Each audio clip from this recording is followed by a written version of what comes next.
Vijay sir నేను శేఖర్ రెడ్డి గారిని ఏమడిగాను, మీరే మాట్లాడండి, ఒక క్వశ్చన్ యాడ్ చేసుకొని సమాధానం చెప్పండి అన్నారు. సార్ ఇప్పుడు నేను అడగట్లేదు, పులివెందుల్లో మీరు గెలుస్తున్నారా ఓడుతున్నారా కలిపి చెప్పండి. ఇన్ కేస్ ఒకవేళ వైఎస్ఆర్సీపీ కానీ గెలిస్తే అది మీ గెలుపుగా ఒప్పుకోరా? కాబట్టి ఇది ప్రజాస్వామ్యాన్ని అపహాస్యం చేయడం తప్ప ఇంకోటి కాదు. రెండోది నేను అడుగుతా ఉన్నాను, ఇప్పుడు దాకా నీతులు చాలా చెప్పాడు కదా, ఈ రోజు వరకు పులివెందుల్లో నువ్వు ఎందుకున్నావు? నీది ఏ నియోజకవర్గం అయితే నువ్వు ఈ నియోజకవర్గంలో జడ్పీటీసీ ఎన్నికలు జరుగుతా ఉంటే నువ్వు ఎలక్షన్ కమిషన్ ఆదేశాలకు వ్యతిరేకంగా మాట్లాడి దెయ్యాలు వేదాలు వచ్చి ఈయన సుమతి శతకాలు చెప్తా ఉన్నాడు, అక్కడ అటు జరిగింది ఇక్కడ అటు జరిగింది అని. నిన్ను క్వశ్చన్ అడిగితేనేమో చెప్పు తెగిద్ది, ఏ చెప్పులు తెగటం మిగతా తెంచడం అన్ని మాకు చేతాం. కానీ ప్యానెల్లో కూర్చున్నప్పుడు ప్రజలు చూస్తున్నప్పుడు ఒళ్ళు దగ్గరికి పెట్టుకుని మాడితే ప్రజలు హర్షిస్తారు. నువ్వు చెప్పు తెగిద్ది అంటే ఇక్కడ ఏదో భయపడిపోయాడు ఎవడు లేడు, ఎవరికి ఏం తెగిద్దో ఫ్యూచర్లో ప్రజలు ఓడగొట్టి పక్కకు కూర్చోబెట్టారు. నేను అడిగే ప్రధానమైనటువంటి ప్రశ్న అడిగిన సమాధానానికి తప్ప అన్నిటికీ సమాధానం చెప్పారు. ఇక్కడ ప్రజాస్వామ్య యుద్ధంగా 11 మంది ఎన్నికల్లో నిలబడ్డారు. వాళ్ళు ఎన్నికల్లో ప్రచారం చేసుకున్నారు. ఎన్నికల ప్రక్రియ మొత్తం కూడా వాళ్ళు స్వేచ్ఛగా చేసుకున్నారు. ఎక్కడ కూడా ఎవరికి అడ్డుపడలేదు. ఇటువంటి పరిస్థితుల్లో ఎన్నికలు జరిగితే దాన్ని మీరేదో రాజకీయంగా లబ్ధి పొందుదామనేటువంటి పిచ్చి ప్రయత్నాలు చేస్తూ ఉన్నారు. మేము ఎన్నికలే అయితే మా అభ్యర్థి గెలిస్తే జడ్పీకి వెళ్ళి ప్రజా సమస్యలపైన మాట్లాడతారు. మీ అభ్యర్థి గెలిస్తే ఎక్కడికి వెళ్తారు?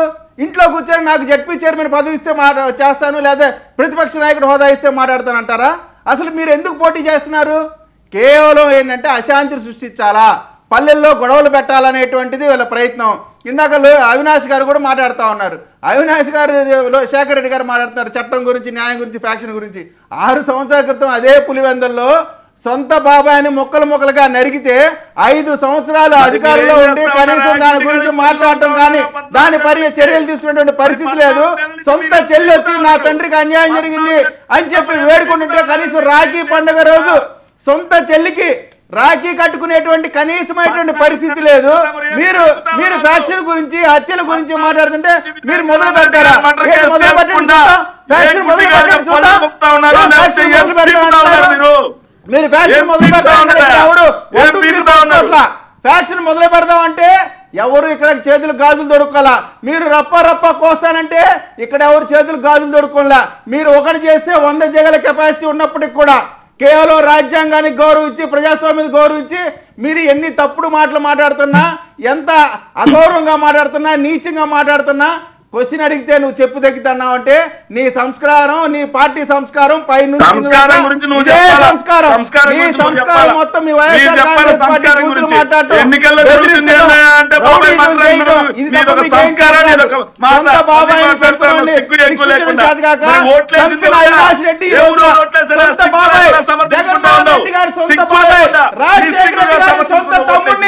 నరికి అవినాష్ రెడ్డిని ఒళ్ళో కూర్చోబెట్టి తిరుగుతా ఉన్నారు.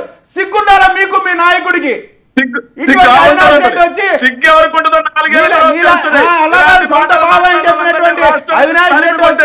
ఈ రోజు పోలీసుల గురించి, ప్రజాస్వామ్యాన్ని గురించి మాట్లాడుతూ ఉంటే నవ్వుకుంటా ఉన్నారు. పులివెందుల ప్రజలు నవ్వుకుంటా ఉన్నారు. ఇటువంటి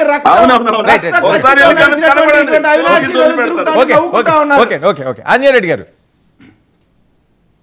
నాకు అర్థం కాదు ఏమిటంటే తోలు తీసేది ఏంది, పీకేది ఏంది, నోరు మూసుకోవడం ఏంది, ఏమిటి సార్ ఈ డిబేట్? నాకైతే అర్థం కావడం లేదు.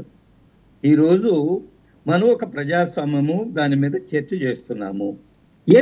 ఎన్నికల్లో పొరపాట్లు జరిగాయా, మీ దగ్గర సాక్ష్యాలు ఉన్నాయా, మీరు వీడియోలు చూపించారు, ఇట్స్ ఓకే. దాని మీద మీరు ఎలక్షన్ కమిషన్ లేదా ఎలక్షన్ పిటిషన్ కూడా వేసుకోవచ్చు. నా దగ్గర కొన్ని 100 వీడియోలు ఉన్నాయి తిరుపతి ఎలక్షన్ కి సంబంధించి. మా క్యూలో మా శాంతారెడ్డి గారు 100 మందిని పట్టుకున్నారు, అసలు ఆ నియోజకవర్గానికి సంబంధం లేని వాళ్ళు వచ్చి. నా దగ్గర 100 వీడియోలు ఉన్నాయి.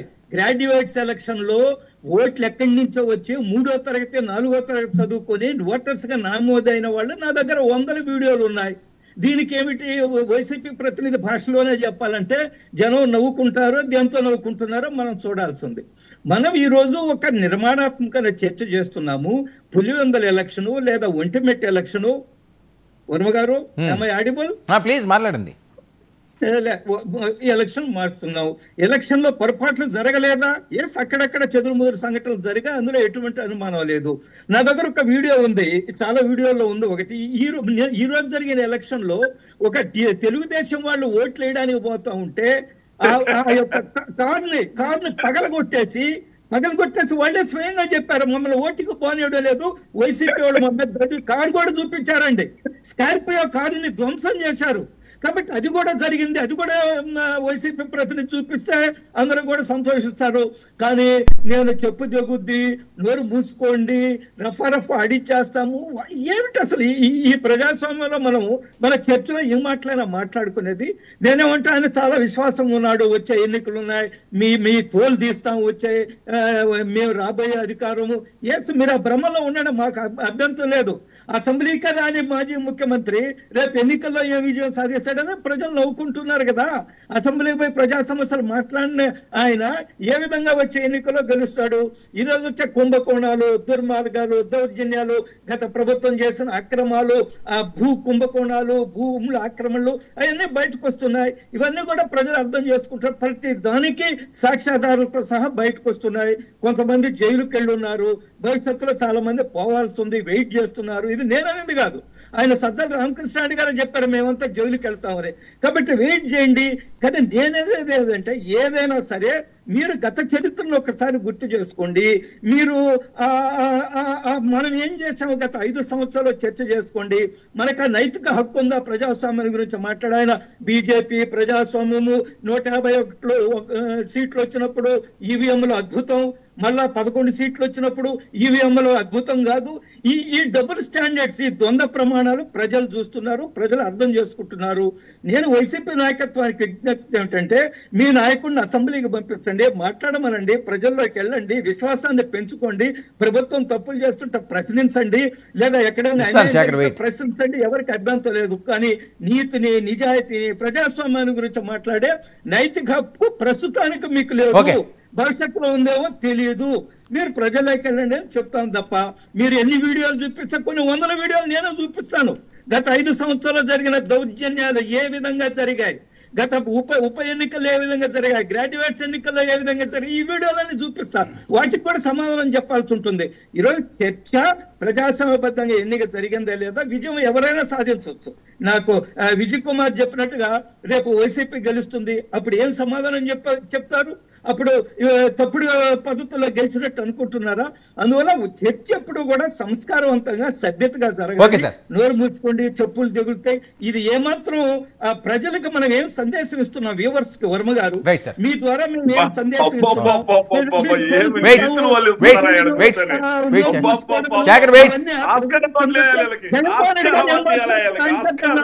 ఇక్కడికి వచ్చిన నీకు బాగా శేఖర్ రెడ్డి